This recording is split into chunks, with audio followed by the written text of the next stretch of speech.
So, you know, when you're sanding, you create a lot of dust, and I'll just move the camera so you can see what we're going to do with this little breadboard.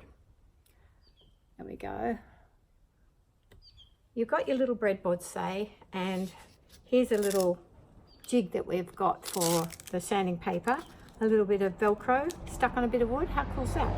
And I used my old pads from my sander and use them up when they wear out on the sander. They've still got plenty of meat on them. Anyway, you know that whenever you're sanding a straight grain piece of wood, that you must always go with the grain, that you never go across the grain, because you can scratch it really badly. And when you do this in even strokes, so that you don't take out too much of the white part of the wood that's often softer than these dark lines, which are the annual rings. Anyway, sanding's for another lesson. But what I want to talk to you about is this cloth, this amazing cloth. So when you're sanding, this is a 120 grit, because it was just a little bit grotty. You can see all the dust that's coming up on the top. And you should always either brush it away with a brush or have a cloth handy and just wipe it away, because if you don't, then as you keep on grinding away, then that dust will collect and push its way back into the grain and scratch your wood. So it'll be counterproductive.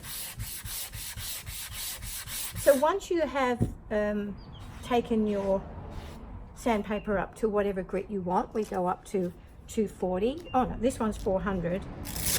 And I'll talk to you about that another time, how you don't jump from 60 or 80 to 400 in one go. You go up through the grits. So we're just pretending that I did 320 before. And now I'm doing that 400 coat, and I can feel the dust on top of that. Brush it away with your brush or a cloth. Make sure it's not a wet cloth or a damp cloth, unless you're happy to sand it again after that, because the damp cloth will raise the grain, those little hairy bits of wood that will stand up, and then it will be rough again. So often that's a technique that we use, but in this case we're just going to brush it away and not have a damp cloth. Now this miraculous tack cloth that I discovered is well, I can't really find out what the magic of it is. It is tells us that it's cotton mesh, high tack, anti-static, and wax and silicone free. So it doesn't put any coating on your wood, which is really important, particularly if you're going to put a finish on it. But if I take the cloth and I rub it backwards and forwards, it will pull out all the dust that has been ground into the grain. And I don't know whether you can see the color on that, but the color is just come up magnificently, just with that tiny little bit of rubbing. Now, when I went to Bunnings to get this, because that's where she said she got it from, the person that served me didn't know what I was talking about. And I said to him, oh, no, actually I was very cheeky. He said, oh, never heard of that. And I said, well, you can't be a woodworker then.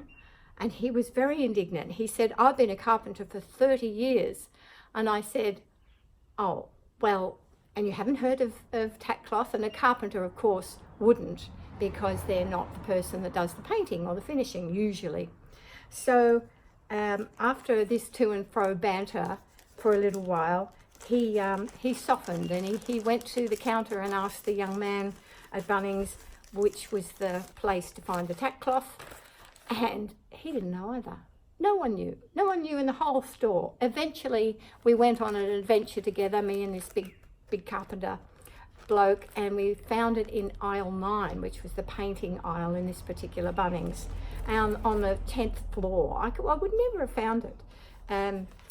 But it's always been my absolute friend ever since. So whenever you're making, it's only a couple of dollars. No, that I lie. It's $3 for a pack. So whenever you've finished your project, get your tack cloth out, pull out the dust from the grain, and then it's ready to take your finish. It really is an amazing thing to have in the workshop. And people tell me that you can make your own. I'm a bit lazy, I wouldn't do that, but I'm sure there's some recipes out there online. So I just wanted to share that with you. See you next time.